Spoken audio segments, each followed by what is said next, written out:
तो जो आसमान पर है, तेरा नाम पाक माना जाए, तेरी बादशाही है, तेरी मर्जी जैसे आसमान पर पूरी होती है जमीन पर भी हो।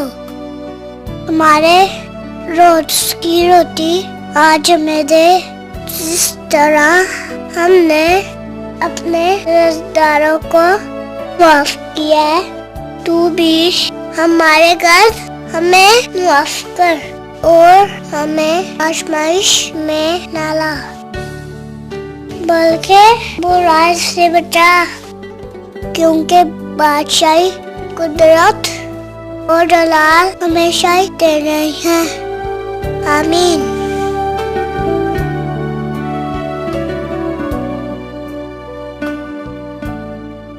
खुदा बच्चों और नौजवानों को दुआ के लिए तैयार कर रहा है। वो खुदा की एक बड़ी और मजबूत दुआया फौज है। वो अपने बाप की आवाज को सुन रहे हैं। ये दुआ में मशगूल फर्माबरदार बच्चे हैं। हम जानते हैं कि सैमुअल ने बड़ी सफाई से बाप की आवाज को सुना, लेकिन एली काहिन ने इस आवाज को समझने के लिए उसकी रहनुमाई की और फर्माबरदार रहने में उसकी हौसला अफजाई की। आज इस जिम्मेदारी को माँ बाप, उस्ताद और कलीसिया उठा रहे हैं कि वो उन्हें मौके फराहम करें ताकि वो दुआ और खुदा की कुर्बत में आगे बढ़ सकें। बच्चे अपने मासूम और सादा ईमान के वसीले खुदा की रूह को सुनकर जवाब दे सकते हैं, क्योंकि खुदा ने उन्हें रूह कुद्स बख्शा है। चेन्नई में बच्चों ने एक कुएं के लिए दुआ की जो 100 फुट गहरा और बिल्कुल खुश्क था। इंजीनियरों ने साबित किया कि इसमें कोई पानी न था, लेकिन जब बच्चों ने वहां जाकर उस कुएं के लिए दुआ की तो खुदा ने उनकी दुआओं को सुना और फिर वहां कुएं में पानी का एक चश्मा फूट पड़ा और लोगों ने उसी दिन से पानी इस्तेमाल करना शुरू कर दिया। और ये सब बच्चों की दुआओं के जवाब मिलने की गवाही थी। बच्चे और नौजवान बड़े जोश के साथ खुदा की हम्द करते हैं और वो पूरे दिल से खुदा की हम्दो सिताइश करके खुदा के साथ अपनी मोहब्बत का इजहार करते हैं। बाइबल में लिखा है कि तूने अपने मुखालिफों के सबब से बच्चों और शीरखारों से कुदरत को कायम किया ताकि तू दुश्मन और इंतकाम लेने वाले को खामोश कर दे। ए बाप, तू हमारा अब्बू है। खुदा तमाम वालिदैन और बच्चों से ये चाहता है कि पहले वो उसकी तरफ रजू लाएं और बाद में अपने बच्चों या वालिदैन की जानिब। खुदा ऐसे बच्चों की भी मदद करता है जो अपने वालिदैन और इसातिज़ा की नाफरमानी करते हैं। ऐसे मुआशरों में जहां ऊंच नीच का निजाम है, वहां पर पैदा होने वाले बच्चों को गुर्बत की वजह से रद्द कर दिया जाता है। जैसे ये बच्चे कचरा उठाने वाले थे, लेकिन अब ये तब्दील होकर खुदा की बादशाही का हिस्सा बन गए हैं। आज वो कलीसियाई रहनुमा, पैगाम देने वाले और मुबश्शिर बन चुके हैं। इन बच्चों की खिदमत हर हफ्ते टीवी प्रोग्राम के जरिए दिखाई जाती है, जिसे तकरीबन 20 लाख नौजवान देखते हैं। और ये प्रोग्राम 24 घंटे टेलीफोन पर बात करने के जरिए चलता है और ये सारा इंतजाम बच्चे करते हैं।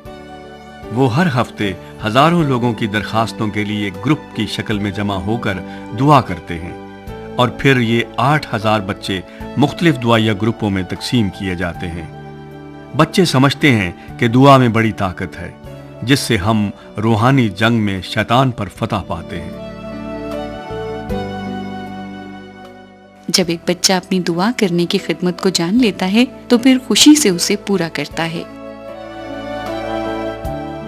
जब कलीसिया इस बात को कबूल करती है कि बच्चे खुदा की बादशाही में दुआ की खिदमत कर सकते हैं, तो फिर हम बच्चों की जिंदगियों में खुदा के काम को देखते हैं। हे खुदावन, जिन बच्चों के माँ बाप नहीं तो उनको तसल्ली देने वाला है।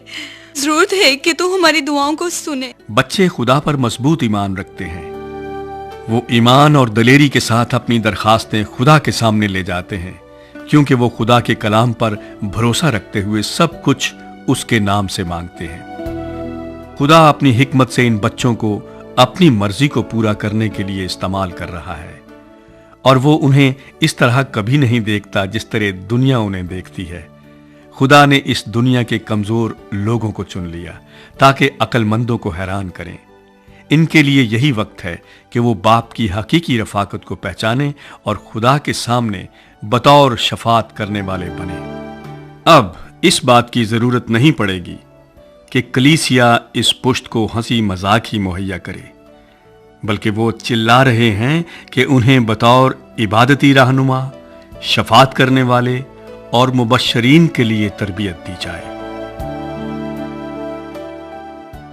ہم بچوں کی تربیت کرتے وقت یہ بات انہیں سکھائیں کہ وہ خدا کی آواز کو پہچانیں، اور اس کے لیے مشق اور انتہائی نظم و ضبط کی ضرورت ہے تاکہ وہ اپنے باپ کی آواز کو سن سکیں اور اس کی پیروی کرنا سیکھیں۔ روحانی جنگ کی تیاری میں خدا کے کلام کی فرما برداری کرنا انتہائی اہم قدم ہے۔ بچے اپنے مخالفوں کو معاف کرنے کے لیے بےتاب ہیں۔ توبہ کے اعمال کے ذریعے وہ اپنے سکولوں اور خاندانوں، حتیٰ کہ اپنی قوم کا روحانی موسم بھی تبدیل کر سکتے ہیں۔ آسمانی باپ، جو کچھ تو نے ہمارے لیے کیا، تیرے روح اور تیری سچائی کے لیے ہم تیرا شکر کرتے ہیں۔ پوری دنیا میں بچے سیکھ رہے ہیں کہ وہ دعا کے وسیلے اپنے ایمان کا اظہار کریں۔ بعض بچے نئے تخلیقی دعائیا کمروں میں جمع ہوتے ہیں جنہیں بوائلر روم بھی کہا جاتا ہے۔ بعض جھنڈے اور نقشے استعمال کرتے ہیں۔ اس سے فرق نہیں پڑتا کہ وہ کمروں میں جمع ہوتے ہیں یا کھلے میدانوں میں۔ یہ نسل خدا کی حضوری میں وقت صرف کرنے کے لیے بےتاب رہتی ہے۔ اپنے شہروں کے اونچے مقامات سے دعا کرتے ہوئے یہ نوجوان لوگ ان شہروں کے لیے سلامتی اور برکات مانگتے ہیں، اور عام مقامات پر گھٹنوں کے بل ہو کر اپنی نسل کی ضرورتوں کے لیے خدا سے منت کرتے ہیں۔ ہمیں اسی وقت خدا کو جاننے کی ضرورت ہے جبکہ ہم چھوٹے ہیں، نہ کہ بعد میں جب مشکلات آ جائیں۔ جب دکھ اور پریشانی ہو اس وقت ہمارے پاس پہلے سے ایمان ہو تاکہ ہم مضبوطی سے قائم رہیں۔ پوری دنیا سے گواہیاں آ رہی ہیں کہ اس دعائیا تحریک میں شامل ہونے والے بچوں کی تعداد میں مسلسل اضافہ ہو رہا ہے، جو آج تک کی تاریخ میں کلیسیا کی سب سے بڑی تحریک ہے۔ کیا ہم سمجھتے ہیں کہ یہ ایک بڑی بیداری ہے جو ہمارے دنوں میں ہو رہی ہے؟ متحدہ دعاؤں کے طور پر اقوام متحدہ میں 400 شفاعت کرنے والے بچوں نے عالمگیر رہنماؤں کے ساتھ مل کر دعا کی۔ انہوں نے دعا کی کہ عالمی ترقی کے مقاصد کو حاصل کیا جائے۔ ان ننھے شفاعت کرنے والوں نے اپنی آوازوں کو دعائیا دریا میں شامل کیا تاکہ دنیا بھر کے بچوں کی ضروریات کو پورا کیا جا سکے۔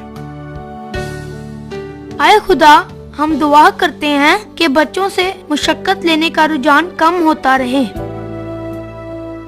اب یہ ہمارا وقت ہے کہ راہ تیار کریں اور اس نسل کی مدد اور حوصلہ افزائی کریں تاکہ وہ دعا کے وسیلے خدا کی مرضی کو پورا کریں۔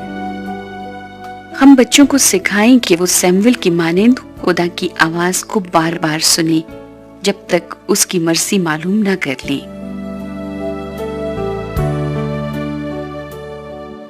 خداوند یسوع نے کہا، بچوں کو میرے پاس آنے دو، انہیں منع نہ کرو، کیونکہ آسمان کی بادشاہی ایسوں ہی کی ہے۔ ہاں، خدا بچوں کو دعا کے لیے بلاتا ہے، اور وہ ہمیں بھی بلاتا ہے کہ ہم پاکستان میں بچوں کی مضبوط دعائیا تحریک شروع کریں۔